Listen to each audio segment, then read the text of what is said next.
Thank you once again for joining us to the second episode of the Graduate Business Association podcast. Welcome. We have a special guest, Mark Taliaferro. Welcome. Thank you. That's all you got? That's your intro? Well, it's actually Taliaferro, but you said talking about it. I thought you were going to have much more. I didn't want to correct you for the Taliaferro. Taliaferro. I don't have every vowel in my last name. Not Taliaferro. But Taliaferro. Actually, it was originally... There's originally Tagliaferro. There's a G in there. It's iron workers in Italian, but we got... So who took the G out? Who's responsible for the removal? I think that was great-great-great-grandfather Seamus is the one who actually got rid of. It's always a Seamus. It's a Seamus. Yeah, Seamus is the one who got rid of the G many generations ago. We always blame our problems on Seamus. So tell us where you're from. What's your story? How'd you end up in the St. Pete area? So I'm originally from Columbus, Ohio. I grew up in Columbus. Went to Miami University, which is in Oxford, Ohio. Got my bachelor's degree there. And then took a job in Cincinnati, kind of in the financial planning space, with a financial advising firm in 2007, 2008, 2009. I don't know if we all remember the Great Recession, but that wasn't so awesome a time to be as a financial planner. So started working for Fifth Third Bank for a couple of years, then took a job with Fidelity Investments back in 2011. And that brought me to Jacksonville, Florida, with a job transfer, and I got another promotion that got me out to this area, St. Pete, Tampa. So that's how I ended up here. I've been living in St. Petersburg for like 3 years now. Yeah. All right. And why the MBA? So I guess a few things. One was Fidelity pays for it, so that was nice. The second thing was I live 2 blocks from the USF campus, so I thought it'd be pretty neat to check it out. But beside those things, I would say other things were, I'm a big fan of having transferable skills. So again, not that there's another Great Recession coming around the corner anytime soon, but if there was, I want to make sure that I've got other things to kind of fall back on other than my current career track. So, I really want to broaden my horizons, especially in information systems management classes. So that's. And then on top of that, probably if I could add probably like a 7th item to the list would be networking. Kind of get a little bit more plugged into the community now that I've been here a few years. So those are kind of like the main ones.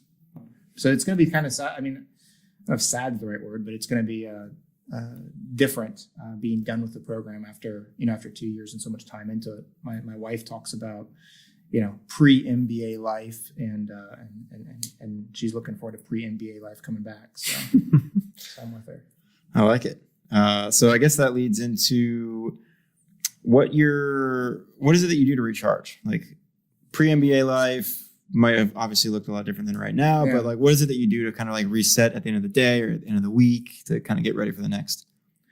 So I'd say that's an important thing to have in somebody's life. And, I'm a big fan of doing things that's not necessarily being entertained, but instead kind of entertaining myself, meaning like I'm not really the type of person that likes to sit down and watch a movie per se. I'm more like, for instance, today I went sailing. So sailing's kind of a big thing that I enjoy.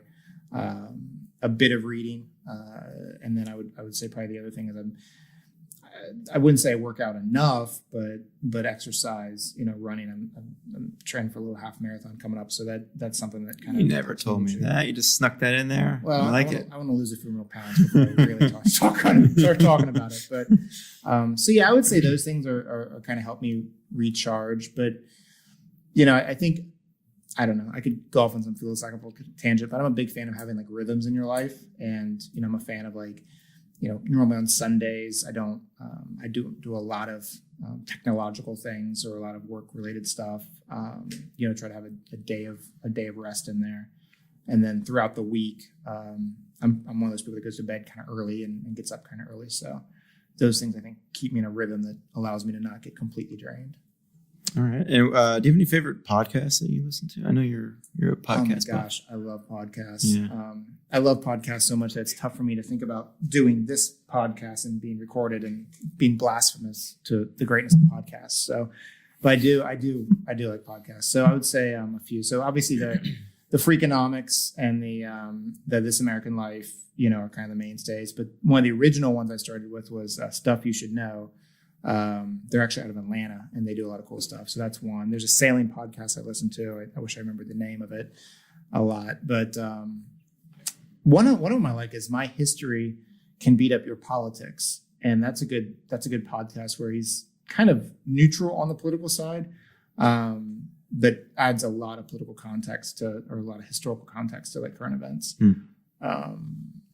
So yeah, there are a lot of different podcasts that I listen to. One of them I've been listening to more as a Let's Know Things, and that's one where again, he sounds pretty academic, but he'll go into like an hour-long talk about 2 or 3 articles that he read, and it's really in depth. So yeah, Let's Know Things is kind of a recent one I just picked up.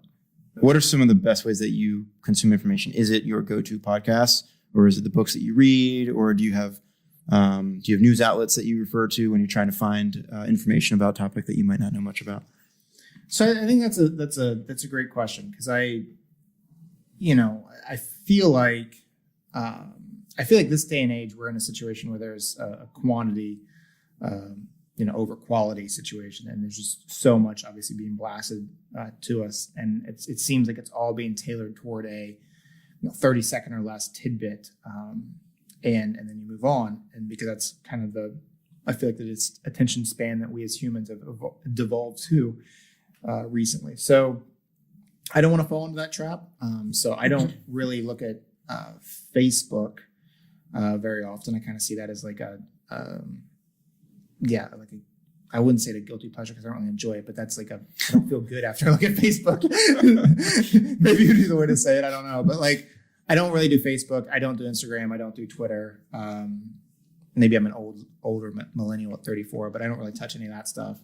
I like print. So I enjoy, again, like my sailing magazine. I enjoy like Popular Science magazine. I enjoy this Cruising World magazine I read.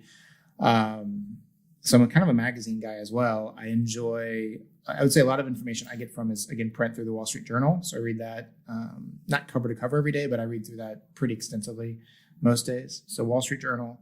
I don't really read through CNN or Fox News. That's kind of a given, but I don't really touch CNN or Fox News because I think they're both polar on opposite sides, and I feel like their agenda is a little bit too strong. So I don't touch either of those. So then I also don't touch MSNBC.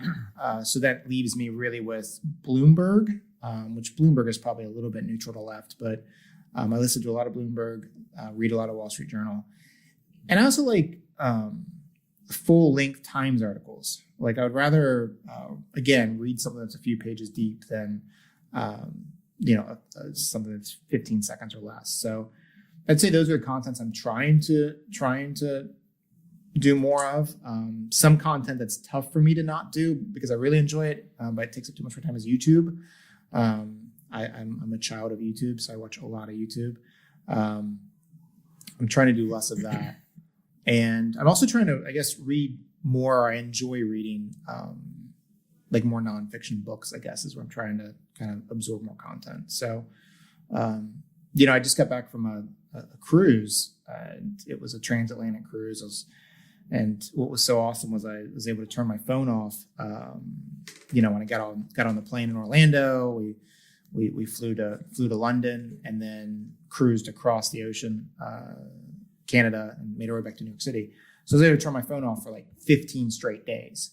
So 15 days without any news, without any, Twitter, without any of that stuff. And it was awesome, and I was able to really kind of enjoy like books and longer print stuff that I brought along with me. So yeah, that's how, if it was up to me, I'd just be a hermit, but that's how I enjoy kind of consuming media, hopefully more quality and depth. All right. So a side question, financial planning, you've been in the industry a while. I've also been in the industry for a while. My question for you is, what is like the biggest mistake that most people make when it comes to planning for, future needs, income needs, money needs, retirement, buying a house, kids, whatever it might be? What's the biggest mistake you think people make? Wow, that is a good question. Is it starting too late? Is it investing in the wrong things? Like, what do you see? I think it's starting too late, but I think the part about starting too late is they never get a habit of just saving something. Just treating it like an expense. Yeah, and living within your means. I mean, starting too late is in, okay, I'm 35. I'm now going to start putting money in my IRA or 401k. Like, that's bad. But more, the people that I find that are, I'm going to switch your question around if I can a little bit. The microphone is all yours. Yeah, so I'm going to take another stab at it. So the way I'm going to ask the question to myself is, what is it people do right? Because my average client, in their 60s have north of, $1 million or a couple $1 million to their name. So how did they get there? And most of them didn't get there from, being an NFL star or, or winning the lottery or some gigantic inheritance. Most of them got there by the diet and exercise of, saving and spending less than they made for decades. So, some of them have kids, some don't have kids, some have other houses, some have one house. But the underlying fact is they've always spent less than they made. So if I could give one piece of advice to any person coming out of undergrad, grad school, at any point, it's figure out how to save. Don't ever rob that 401k. And that's the greatest likelihood of success. It's not an investing tip or anything like that. So, yeah. Okay.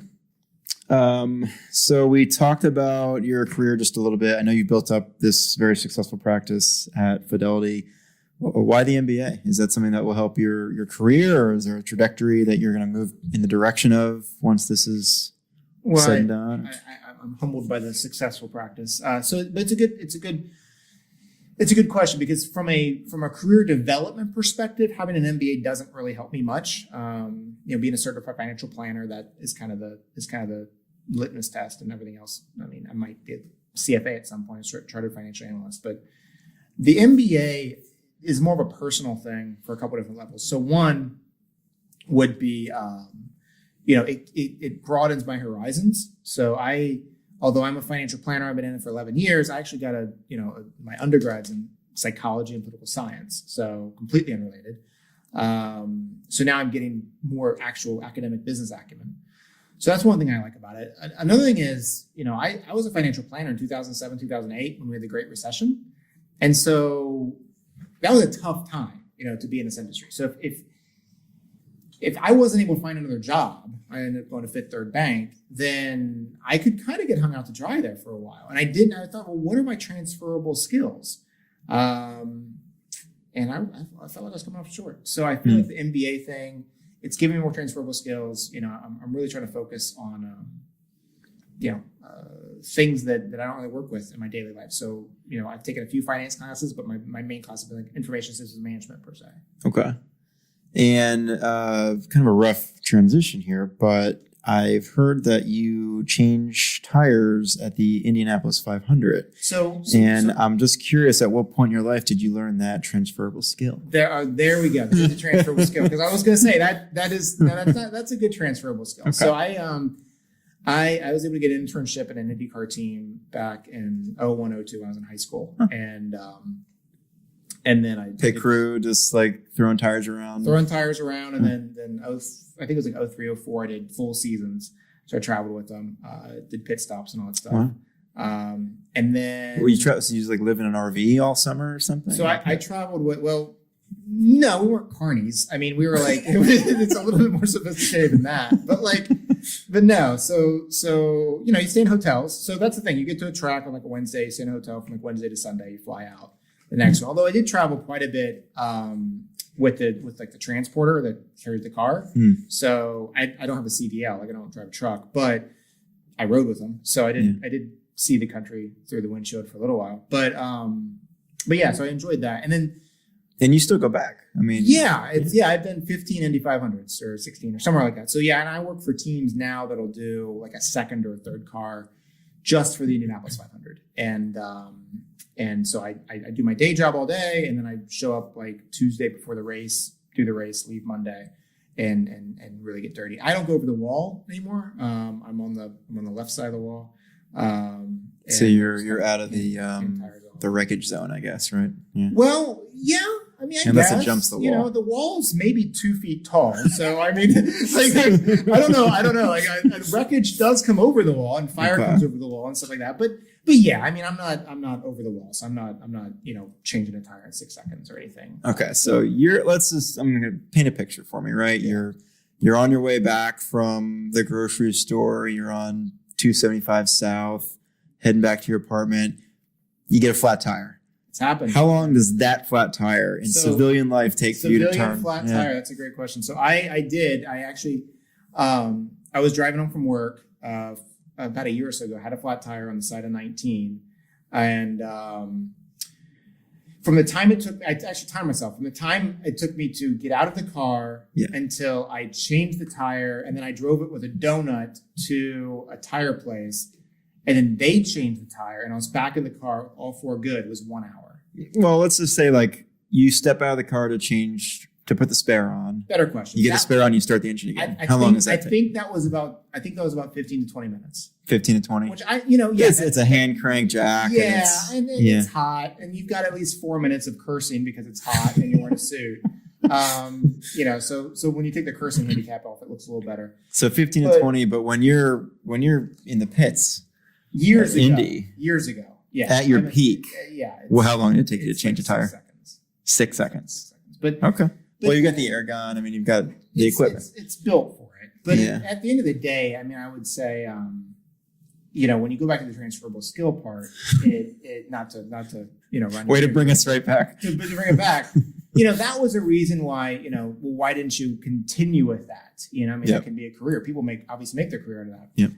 And that's because, so there's always turnover in the teams. Mm-hmm. Sponsorships come and go. If you're left without a team, if you're left without a job, 30s or 40s, what's your transferable skill? Like, okay, you can change a tire in 6 seconds. That's great. It's like AutoZone going to hire you to do that, or like Jiffy Lube. I mean, where does that matter? So that's where obviously going to school, obviously getting an MBA, and going in other directions with my life. Although now it's just a fun little skill that I have to go more, just help set up pits and tear down pits and stuff like that. But yeah. And you're doing the business analytics track? Yeah. When you're coming to an end, I mean, you have one more class. We're taking that together. Programming in R. Yeah, it's going to start October 13th. Should be a blast. Yeah. So that, again, it's my first kind of programming class, but I really enjoyed predictive analytics. So I did that. Fundamentals of database management, project management, like the 4 or 5, I think 4 classes it takes to get your business information system management, business analytics thing. So, but I really enjoyed predictive analytics. So I think I'm going to enjoy this. I've done some programming in Python. But yeah, I really wanted to do something, like I haven't taken any investment classes or anything. I really wanted to do something that was unlike anything I've done so far. And so that's kind of how I've chosen this track. I've enjoyed it so far. It's been fun. And I enjoyed it so much that I've influenced you to take classes on this track as well. Yeah. So yeah, I think it's been a good time. Are you looking forward to programming in R? I am actually. Yeah. Mostly because we'll be taking it together. Online. But we'll be taking it together online, but we may do it at each other's condo or something like that. Really get into programming in R. No, I think it'll be good. But it should be fun. So outside of reading up for things that you need to know at work, and outside of things that you're studying in school, what is it? What are some topics that you've kind of dug into? Because I know you're a very studious guy. You like to take a concept and learn as much as you can about it and have intelligent conversations. So what are some topics that you have found interesting lately that you've been researching? Yeah, I enjoy having intelligible conversations. I'm with you there. At least make an attempt at it. One book I got. So we were a few weeks or a month ago. So we went. My wife and I went on a cruise, and we started from UK, and I got to spend a day. Actually, a couple of days around Oxford, and I love Oxford, like Oxford University, like 1270 or whatever. Like that's like a church to academia right there. It's awesome. So that was cool, and went to a bookstore, and this book just like it's almost like it jumped off the shelves into my hand, and it was Why the West. What was the title of it? It's Why the West kind of is world dominating now, and has it always been that way, and will it always be that way? And the book's like 1,500 pages long. Like it's insane. Like it's like 2 Atlas shrugs on top of each other. You've been back for 2 weeks. How was the book? The book's amazing. I have been neck deep in this book for weeks now. And I'll tell you, I think probably and I'm trying to look it up to see exactly what the title was so I don't completely butcher it. But I'd say that the biggest thing that I've gotten about the book is it really talks about, it's kind of the whole world history kind of from beginning to end, it's everything, and talks about different times in which the kind of the West, so your west of really west of Mesopotamia, west of the Mediterranean, versus the East, which you think is modern day China, Japan, all that stuff, how they've evolved differently over the last millennia, and at different times in which the West was up and different times the East was up. So it's been a fascinating book. So they attribute most of the differences amongst leadership style, access to natural resources, technological advancement. Like, what is it that they pinpoint as being the kind of the cause of the current situation? Well, in the West versus the East. You would think that, and that's he like myself likes to talk a lot, so he spends probably 300 pages disproving that. Yeah. Well, I would assume leadership style. So because Africa's rich in natural resources, but with poor leadership, things are. So it's interesting. I think over more of a macro, so we're talking like hundreds or thousands of years, leadership kind of fades away, culture kind of fades away, and it's more, so geography becomes very important. So when you talked about like minerals mean different things at different times. He's talking about minerals as far, not minerals, but as far as, if you look at the kind of the Fertile Crescent of where the Jordan and the, what's that other river that meet over in that area? Jordan and, you should know that, Tigris, Euphrates. Those two rivers. Anyway, where they meet and they flood. And that gave us like the whole agriculture, like, 10, 15,000 years ago, versus like the Yangtze Delta, which is China's version. They didn't really get it until like 2,000 years later because of climate change and all kinds of stuff. But that was one where it gave the West like a 2,000 year head start. Based on natural resources. Based on being kind of at the right place at the right time. Also, it was things like, when, again, all this stuff is debated to some degree, but through evolution, you're kind of Homo erectus and they kind of went east. And yet you had like the Neanderthals kind of went north, and you kind of got this Homo sapien that ended up in the middle. But for a while, you kind of had like, for thousands of years, two kind of different groups of people kind of working, and that led to different things. But then if you bring it to more modern times, in what was it, like early mid 7th. It was right before the Opium Wars, so it was like late 1700s, I believe. Great Britain has this huge navy. China doesn't have a navy, so China is giving Great Britain tea. Great Britain is then using the tea to trade with India to get everything else they want. Then they're using silver. Then they use silver back with China. China didn't have enough. Actually, it was silver is what they were. They didn't have enough silver, so. Great Britain introduced them to the idea of opium, got them fired up on that, started all these wars for a while. But China, as big in power they were, couldn't really fight Great Britain because they didn't have a navy. Well, Great Britain has a navy. This is going to stop in a moment, but I'm thoroughly interested in that. Great Britain wouldn't have a navy if it wasn't an island nation, So because of its weakness, it's so far away from India and everywhere else, like what all the happening is during that time period, like, 0 to like 1500, they had to develop this navy and colonize. Well, because China's not a sea power, they don't have a navy. Well, but during the 1700s, if you don't have a navy, you don't exist. So it wasn't a cultural or a leadership thing. It was really just geography and kind of time and space. That's what I'm interested in. Wow. So that book is, and I'm going to find the name of that book because I took a picture of it. But at any rate, that's kind of what I've been reading lately. And I think I'm like a quarter of the way through it. Fascinating. You have to tell me how it ends. Well, we don't know. Unless it's a bunch of blank pages. I think that's the interesting thing is, gosh, I travel too much. That's the interesting thing is, look at where we are current events now.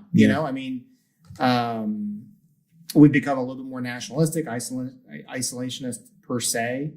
Some could argue. Who does that benefit? I mean, if I look at, China, who's definitely benefited from globalization, they might be sitting back saying, okay, well, if certain countries are going to become more unilateral in the trading activities or bilateral in the trading activities, then, why don't I build a road that goes all the way through, China and into Africa? So I have all these trading partners. I don't need to necessarily worry about the West as much, like America. Or another thing would be, China's knows that most of its economic activity, like 60% of it, through maritime trade. Okay, well, I don't really have a navy, and maybe I don't really want to have to fight for all these islands that I've been taking over for years. So again, let's build this road. Let's put a ton of money into Africa, through the loans that is to build up their infrastructure. Things like that over the long run could put China and the East in a pretty strong position. What are we doing, to make ourselves a stronger global player? I don't want to get political, but I'm still working on that answer to that question. So yeah, I'm with you there. All right. So you're doing the MBA, you're working hard, you're reading about how the West won. For now. Not always. I mean, China's doing pretty well, but I haven't gotten that far in the book. China's doing exceptionally well. I think they're doing a pretty good job. And China also has, and I'm not, giving a big China, I guess I sound like I am, but like another thing to think about is like they're Jinping, the Xi Jinping. Anyway, that guy. I'm not good with names. It happens. It happens. I'm sorry. But like, he probably won't be listening to this, so it's okay. He's not, but even if he wanted to, like, he's going to be on he's going to be in term office for the rest of his life. You think about our political system, the 180-degree turns we could have every 4 years. Again, I'm not espousing dictatorialships, but I mean, you can almost sit this one out and kind of see how it plays out. If you're sitting over there. I mean, he's got a 10-year plan. I feel like we have a 2-week plan. So yeah, it's. They have some weaknesses, though. I mean, the tariffs aren't helping them. They don't have a consumer, and they need a new consumer. They're trying to get other countries, such as Africa, to be their new consumer, but they don't have a consumer that's as strong as America. So I mean, they're gonna need to step up to the plate from an innovation perspective as well. But they get some good stuff going for them. Yeah, I mean, it's really been interesting. I was watching a talk that Bill Gates gave recently. He was talking about a lot of the work he's doing in Africa, basically trying to bring as many people as they can out of extreme poverty. And so the topic of extreme poverty came up, and he was kind of handing it over to China, because when you look at some of the numbers, it was like 400 million people have been brought, or 500 million people out of extreme poverty. Almost so less than America. In the last something like 25 or 30 years. Yeah. And in extreme poverty, I think he's defining as living on less than $1.90 a day. So So if you could do that to your population in the last 25 years, again, there's a lot of bad ideas that come out of that part of the world, but there's a lot of really interesting things that they're doing to help their population. Let's just look at it numbers. I mean, how many millions of people does it take to have like an Einstein? Okay, well, if they have more millions than we have, then they're going to have more Einsteins. Millions that aren't living in extreme poverty. Yeah. And they actually have access to anything that can branch out and become something larger. I mean, Dr. Harris would be impressed with my statistical knowledge there, but that's a big number. So, I think beyond that, you talk about things like, I think you watched the movie or read the book, Ready Player One. I read the book and I saw the movie. It wasn't as fun as the book. It wasn't as good as the book at all. It never is. Yeah. No. So Ready Player One, great book. Same in 1984. Actually, that's still my favorite book of all time. Is we won't go that far. We're not getting too political here. But you think about that. I mean, that's a position where you don't really have to have a riches to have an impact in a virtual space. Mm-hmm. So if China is able to get people up to a point where they're able to take part in a virtual space, take part in the economy, they don't have to have a 5,000 square foot McMansion house and 3 kids that are going to private schools. Yep. That's power. As long as they get access to the global marketplace, they have access to the benefits of the global marketplace. Stuff. Yeah. You've got a huge population to sell to. That could take them. That could leapfrog them. You talk about different areas of the world that at one point might have had a handicap because of their geography or their situation, but then later get moved forward because of it. I.e., that backwardness I just talked about Great Britain in my book. Mm-hmm. I didn't write the book, but I love the book. I feel like you might have written the book because it's a long book. Yeah. But that could be the same thing happening in China. It's kind of leapfrogging to the next level. It's skipping a lot of the industrial revolution and going right to the technological revolution. Yeah, it's and I can't remember the country I was reading about. It was one of the countries in Africa that their village, or maybe it's the whole country, but one of the villages just skipped landlines. They just skipped that technology. Yeah. They went from living in villages on probably less than $1 a day. Yeah, they went from barely scraping by with string lines to other coconuts, to cell phones. to cell phones. Yeah. And then smartphones. Yeah. And that, I think that revolution, that's how you're able to just lift just hundreds of millions of people out of this extreme poverty where they're having to spend half their day walking all the way to the water source to bring back water for the family. Yeah. Or going to figure out how to find food.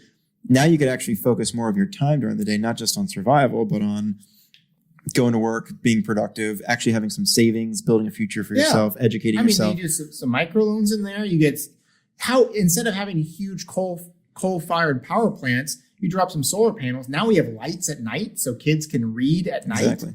Boom! You use a solar panel. Now you've got a well pump. So now you've got water. You've got education. You've got the ability to trade. In fact, a lot of them they would kind of skip currency and almost go to like a Bitcoin on the phone because if you have a phone, now you have digital currency. So now you can transfer money. Now you don't have to have a huge, JP Morgan Chase banking infrastructure. You could go skip over that to Bitcoin. Not to mention how expensive, especially because some of these nations in Africa, they have so much leadership change from year to year that they're new nations. They might be printing new currencies. So if you could potentially, and again, I'm not a big Bitcoin promoter by any means. We could talk about that later. Sure. I think it has a long-term viability. But when you're looking at a cryptocurrency potentially replacing the nation state, the expense of building a fiat currency, to build the printing machines and security, and you actually have to print them and keep up. Yeah. If you could avoid all of that, then that's just one big expense that a new country can avoid. And that's the expense that's the outwardly expense, but there's further expenses. So for instance, the US dollar and God we trust, but backed by the United States government. That government's backed up by like 13 aircraft carriers and like a huge military. like that's if America lost that and they lost their credit, well, they lost some of their credit rating a few years ago, but if they really lost their credit rating, it's back. So if America really lost that credit rating, lost that military, then that government's not worth it anymore. If Bitcoin on the other side isn't based on how many aircraft carriers and world domination, but is based off of just ones and zeros, at a systematic rate. Then you're right. You've got something that sidesteps, leapfrogs, how do you want to say it, nation states. And these are the kind of conversations I'm interested in, I guess, or that I like to watch or research and all that stuff. And to me, these are things I like to have an opinion and be informed about more than to take your question of like, where do I get information from? More than like, what Kavanaugh did in 1982. I mean, I don't really care. It's not, this is, this to me is the more universal stuff that over the long run. And this is where when I talk about you think about, we can talk about Africa and China, but so much of India has just a basic power infrastructure problem. If they could get Tesla batteries or solar panels in there or just some way to smooth out their electrical issues, they could, in a few years, again, leapfrog an industrial revolution. And now India's online. If you're not going to be a global player, if you think globalization's peaked in 2010 and we're going to go back to a nationalistic, Smoot-Hawley state, then you better be good. You better really have the biggest stick in the room, there, Teddy Roosevelt, because at the end of the day, you're competing against India and China. Mm-hmm. Or the other hand, if you just decided to join forces and have that human chain around the world. Globalization, I think we're all going to grow together instead of growing apart. But anyway, I'm not running for Congress. So, one reason I took the MBA is I wanted to broaden my horizons as far as different jobs out there. I want to kind of consciously competent about different opportunities. And so this has done this to some degree. I've gone the information systems management track, which, has opened my eyes. So before it was, I thought, okay, maybe I need to learn this predictive analytics and build these algorithms and then learn Python and be this database scientist type guy. All right, well, that's a thought, but that's 8 years of computer science and, Stanford. So that's not me, but I know about that. A lot of really Thank smart you, people. USF, for showing me how that works. On the other hand, though, if I got the classes like predictive analytics and all that stuff and database management, and I learned, okay, the SQL thing exists, or here's one thing you can do with Excel, or here are different SPSS and different ways of managing data. All right. And then you start learning, okay, so now you start learning about financial analysts and kind of what they do. And it's okay, well, now I'm starting to see more broadly different ways I can go. And then I start looking online at different job openings, specifically with my firm. And I'm saying, okay, well, what if I want to be a business analyst? So that's one in which I'm not all data per se. So no 8 years of Stanford, but I'm also not, all business. I'm mixing both. So you start reading through and it says, things about proficiency in like Excel. I've done a lot of that, or SQL. I've done a lot of that, and other things of that nature. Mm-hmm. So I see that as opening up more.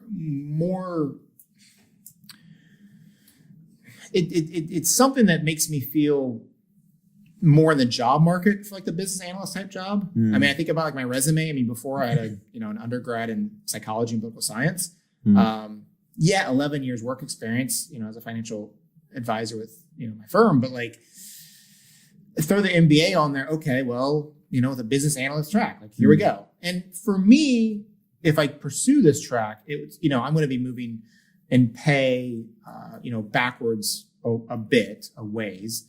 But if it's something you enjoy more, then you could have a longer road out, because I'm kind of tapped out as far as how far I could go here. So yeah, that's opening up one.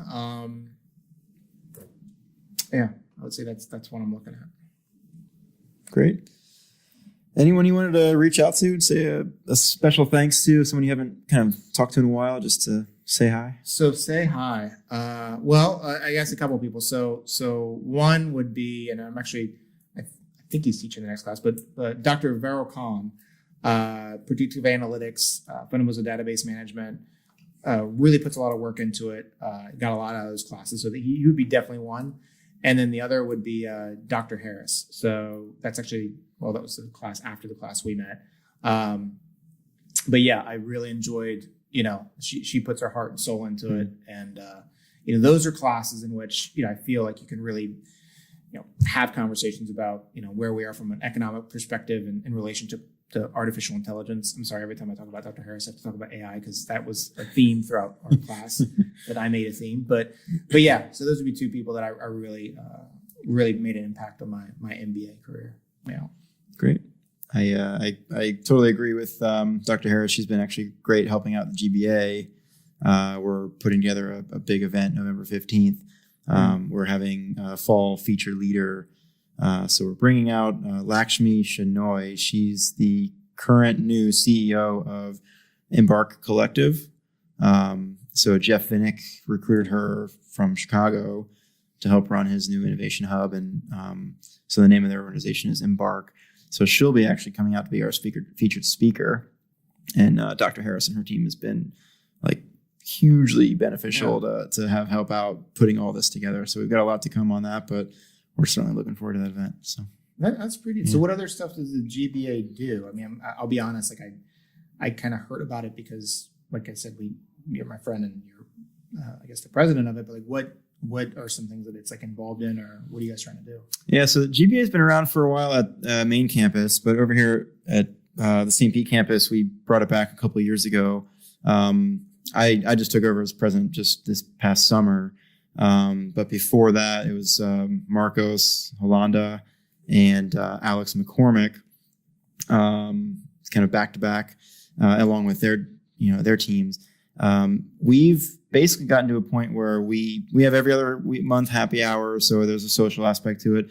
But we also have these every semester we'll have like a featured event. So in this case, it's a fall featured leader with Lakshmi. That's gonna be awesome. It's going to be a lot of fun. So it takes quite a bit of work to put that together. We also work with a local organization called Project Prosper. Okay. And they partner with other organizations in the area that help provide financial literacy training to new immigrants and refugees. Awesome. So we've been actually working with a group that's in Tampa for a couple semesters now, teaching their financial literacy course series to refugees of, in this case, some are refugees of the Syrian war and from that related territories. So people that are new to the country, been here, within the past couple of years typically, and they just need a little bit more direction on how the financial system works here in the United States. So then you guys go and just kind of present just kind of like basic financial literacy, like how to use a bank account. Yeah, it's how the banking system works. What's the difference between a checking account and a savings account? Why you would use one or the other? What kind of fees you might expect? Yeah, that's huge. You know, difference between a traditional bank and a credit union. Yeah, why you might lean towards one or the other. Okay. How credit works. Wow. So, and that's a major one. Yeah, I mean, if you come from Syria, like they don't have credit. You show up in the United States and it's potentially a brand new concept. Wow. So yeah, you kind of start from zero. So how to build good credit, why that's important. And actually recently we've been working with Project Prosper. We just kind of took on a new project just within the GBA to build a new course series. It'll be a new 5-part course series where we basically are going to teach the steps of writing a business plan, like for a micro enterprise organization. Yeah. So anyone that's a new immigrant, recent immigrant, or refugee that's connected to the organization, they can potentially sign up for this class as well and learn the ins and outs, basics, high level basics, but the extraordinarily important tasks that you really should go through before you spend the time, money, and effort into building a business that you really need to have kind of on paper.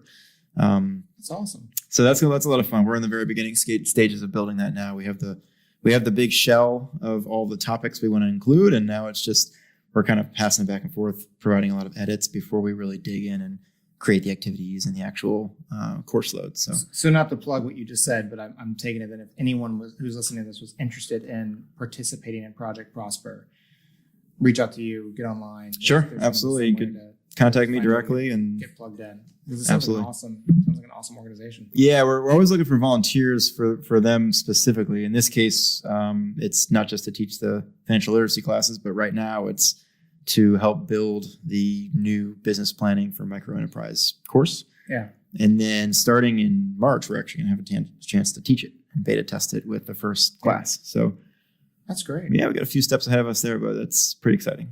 So then this GBA thing lasts about a year. I think I would assume as president. Yep. And then I think, when are you going to be done with the MBA class? So I'll be finished. I've got classes in the spring, and I'll have at least one class in the summer. Okay. Of 2019. So end of your term, and then you're. Yep, summer 2019. I should be wrapping things up, and then we'll kind of see where things go from there. But, cool. Yeah. Well, thanks for coming out. I really appreciate you joining us. This is episode number 2. I'm like, you're in the beginning phases here. Yeah. You know, it's like that's ground floor. Yeah, it's big. And I guess we'll look forward to seeing everyone November 15th at the Fall Featured Leader event. Awesome.